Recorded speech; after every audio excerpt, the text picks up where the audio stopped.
ครับในดินแดนล้านนาโบราณนั่นนะครับมันกว้างใหญ่ไพศาลนะครับนับตั้งแต่สุโขทัยเนี่ยนะครับไปถึงปูนะครับ12ปนาเมืองจีนเมื่อนะครับมีผู้คนที่อาศัยอยู่ในแคว้นนี้นะครับหลายเผ่าพันธุ์นะครับอย่างเช่นนะครับไตยวนไตละไตลือไตขืนไตยองนะครับ4-5เผ่าพันธุ์หลักๆนะครับเปิ่นใจอักขระเขียนเดียวกันนะครับก็คือภาษาละนานั่นนะครับแต่สำเนียงการมันก็อาจจะผิดเพี้ยนกับไปนิดๆนะครับมันก็ฟังกันหัวเรื่องอยู่นะครับแต่อันบัดถึงบัดเดียวนะครับเพื่อทายทอดภาษาละนาเนี่ยก็มาตามสายของเพื่อนนะครับก็ทายมา9 เจน 10 เจนเข้าไปแล้วนะครับมาถึงบัดเดียวเนี่ยมันก็ยังว่านะครับมาเดียวมาถึงปลายแล้วมันโหกันไปหมดนะครับมันโหกันไปหมดนะครับมาโหภัยเป็นภัยแล้วนะครับบางครั้งเนี่ยเอาไปพออันฝ่ายเนี่ยมันเขียนอย่างอีกอย่างหนึ่งบางครั้งมันเขียนอีกอย่างหนึ่งนะใช่ไหมอันเขาก็จะบอกว่าทึกทักฝ่ายนั้นผิดฝ่ายนี้ถูกมันก็ไม่ได้นะครับเขาวิเคราะห์ไปเลยนะครับตามหลักการของภาษาละนาพ้นว่าได้เขาก็เอาอย่างนั้นนะครับหรือนะครับมีอันที่โบราณที่พูดเขียนไว้ในภาษาใบลานนะครับมันมีตัวอย่างเขาออกมาไปมาเปี้ยนะครับมาเปี้ยบนนี่เหรอมันผิดได้เลยในโบราณมันก็เขียนนี่ก็ว่ากันไปนะครับวันนี้มันจะถึงคำว่าตุกนะครับตุกนะครับทุกสิ่งทุกอย่างนะครับทุกสิ่งทุกอย่างทุกทุกทุกสิ่งทุกอย่างทุกอย่างนั้นนะครับทุกกรรมทุกมันก็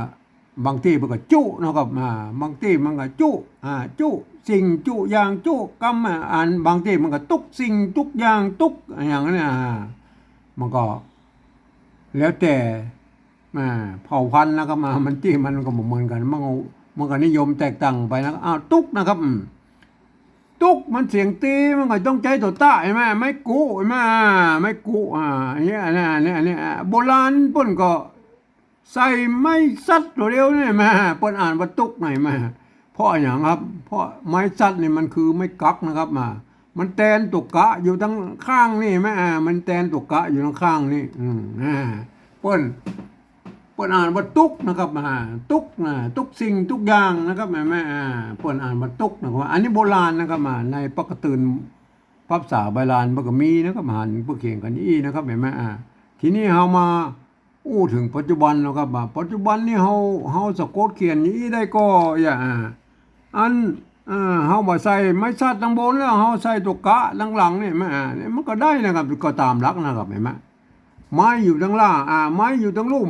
ตัวสะกดอยู่ทั้งข้างทั้งบนเนี่ยข้างบนเนี่ยมันก็ตามลักนะครับสะกดด้วยตุกกะมันก็ตุกใช่ไหมอันนี้ก็ตุกใช่ไหมตุกใช่ไหมมันก็ตุกเหมือนกันนะครับก็ไม่ยากนะครับไม่ยากแต่มันจะยากอยู่ตรงที่ว่าเราจะประขยายความเมื่อคนอื่นนะครับเรื่องหูทหารตัวเนี่ยอันนี้มันยากตอนนี้แล้วครับเพราะว่าภาษาละนาของเรามันตายไปแล้วนะครับมันมีไปใจนะครับเปิ้นมันได้ใจในทางราชการนะครับมันก็ช่วยกันอนุรักษ์รักษาเขียนกันไปบ่ได้นะครับทีนี้อันเราจะไปขยายความเมื่อคนอื่นในหูในหันตัวมันยากนะครับเราก็จะต้องใช้การปฏิวัติภาษานะครับภาษาใกล้ๆเคียงที่สุดที่จะเอามาเขียนภาษาละนาได้นะก็คือภาษาไทยนะครับภาษาไทยนะมันเกิดมาจากที่เดียวกันนะครับป้อกุลามกำแหงที่เดียวกันนะครับมันก็เลยภาษาใกล้เคียงกันนะครับผิดกันนิดๆหน่อยๆในการพันเสียงนะครับระบบการพันเสียงตั้งนะครับอันก็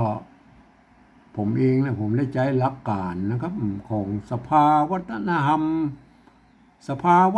ธรรมมหาวิทยาลัยเชียงใหม่นะครับเปิ้นตกลงกันไว้เมื่อปลายปี28นะครับเปิ้นตกลงกันไว้ว่านะครับ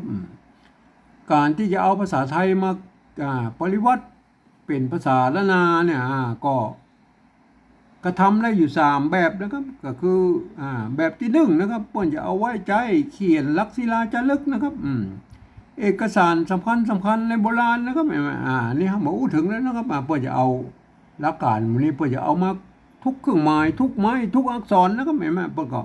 อันนั้นเพื่อละเอียดหน่อยนะครับเฮาบอกถึงแล้วนะครับเฮามาถึงแบบที่2เลยนะครับแบบที่2นั่นหลักการก็คือนะครับยืมเอาอักษรไทยนะครับมา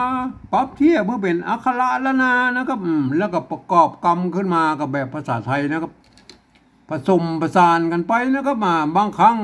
ไม้หรือสระมันมาตรงมาตัดกันก็สามารถบูรณะกำซับได้นะครับ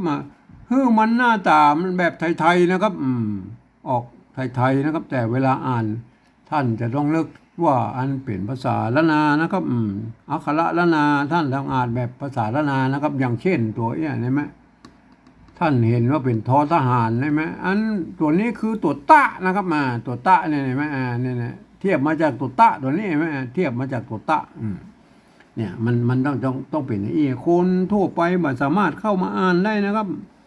มันจะผิดเพี้ยนสำเนียงนะครับสำเนียงมันจะผิดเพี้ยนสำเนียงนะครับเพราะนั้นเอาไว้คือคนที่เพิ่นเรียนภาษาละนามาเท่านั้นอ่านนะครับเปิ้นเขียนไว้อย่างเปิ้นเอาแล้วเอามาเขียนไว้อย่างครับเวลาเปิ้นก็เขียนไว้เพื่อไอ้ภาษาละนาทางโบนมันหายไปแล้วก็มันมามีนะเปิ้นก็จะเอาภาษาปริวัติแบบที่2นี่นะครับปริวัติกับไม่เป็นภาษาละนาทางบนได้ไหมมันก็อันนี้คือประโยชน์ของเปิ้นบ่ได้นะครับเขียนกับไว้บ่ได้นะครับอันแบบที่3นั่นเนี่ยก็ผมกำนะครับเอานะครับตุกนะครับตัวตะนะครับเห็นไหมตัวตะก็ยืมตัวทอทหารนี่มาเป็นได้ไหมยืมตัวทหารไม่กู้นะครับไม่กู้สระอูนะครับเห็นไหมอันไม้ซัดนะครับไม้ซัดนี่มันคือไม้กักนะครับไม้กักกับแตนตัวกะอยู่ด้านข้างๆด้านหลังนี่แม่ใส่เฮาหัวมันเป็นแตนตัวกะนะครับปุ้นเขียนแตนตัวกะเอาใส่ตัวกะได้อะไรมั้ยตัวนี้มันอ่านว่าตุกนะครับไม่ใช่ทุกนะครับ ทุกนะมันไทยนะครับตุกนะครับอ่านว่าตุกสิ่งตุกอย่างนะครับอันนี้อ่านว่าตุกนะครับตุกนะครับตุกนะครับอันตัวที่2แล้วครับอันตัวที่2แล้วครับตัวตะนะครับตัวตะทอทหารนะครับไม่กุสระอูนะครับตัวกะกับกอไก่นะครับเห็นไหมได้อะไรมาอันนี้ก็ตุกนะครับอันนี้ก็ตุกนะครับเห็นไหมอ่านว่าตุกนะครับไม่ใช่ทุกนะครับ อ่านแบบ2ต้องเลือกว่าอันนี้เป็นตัวตะนะครับไม่กุนะครับตัวกะนะครับเห็นไหมอ่านว่าตุกนะครับอ่านว่าตุกนะครับอันนี้อันคือแบบที่2นะครับแบบหลักการแบบที่3นะครับอันแบบที่3นั้นเปิ้นว่านะครับมือฟังเอาเสียงภาษาละนาทั้งบนพุ่นนะครับเนี่ยเปิ้นอ่านว่าอย่าใดนะครับเปิ้นออกเสียงไม่อะไรเปล่งเสียงเอาไม่อะไรนะครับเอาภาษาไทยเขียนไปจากนั้นนะครับรับตาเห็นก็ได้นะครับไม่ต้องไปพอนะครับเปิ้นเอาฟังเสียงเขาว่านะครับตุกนะตุก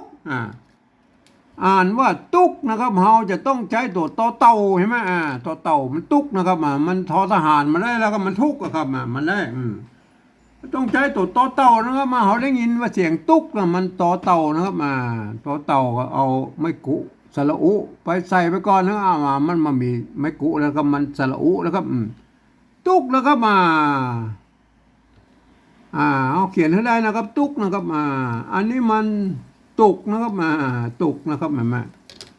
ตุกมันก็ไม่ตีเสียงตีก็ใส่ไม่ตีนะครับตัวเต้าก็เป็นอักษรกลางในภาษา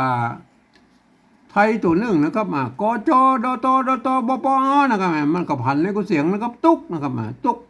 อันนี้ตุกนะครับได้เลยเห็นไหมตุกเห็นไหมเสียงตีก็ใส่ไม่ตีนะครับเห็นไหมตุกนะครับตัวหลังแล้วครับตัวหลังก็ตุกนะครับตุกกับเต้านะครับสระอูนะครับใส่กอไก่แล้วมันแบบตุกก็ใส่ไม่ตีเข้าไว้นะครับตุกได้อะไรมาตุกนะครับอันนี้ก็ตุกนะครับอันนี้มันตุกสิ่งทุกอย่างนะครับตุกสิ่งทุกอย่างนะครับเห็นไหมอันแบบที่2ก็อ่านว่าตัวตะนะครับไม่กุนะครับตัวกะอ่านว่าตุกนะครับตัวตะไม่กุอ่านตัวกะนะครับอ่านว่าตุกนะครับอ่านว่าตุกเห็นไหมอ่านภาษาละนาเปิ้นก็เขียนได้อยู่2แบบนะอย่างเงี้ยเห็นไหมโบราณเปิ้นก็เอา ไม้สัตว์คือไม้กักนะครับแม่มาเป็นไม้กักในโบราณตั้งแต่ต้นเลยนะครับแม่มาเปิ้นก็เอาแตนตัวกะอยู่ตรงนี้แม่อ่านว่าตุกนะครับอันนี้ก็อ่านว่าตุกนะครับแม่มาอันนี้ก็อ่านว่าตุกแม่มาท่านจะเลือกเอานะครับท่านจะเขียนแบบใดก็สุดแล้วแต่ท่านนะครับสมัยนี้อ่ามันเฮาบ่จำกัดแล้วครับเพราะว่ากระดาษมันนักนะครับกระดาษไม่เยอะเฮาจะเอาเขียนอยู่ได้ก็ใครก็เขียนได้ก็เขียนแล้วก็ไม่อนุรักษ์รักษากันไว้นะครับวันนี้ผมก็ขอบรรยายเพียงแค่นี้นะครับ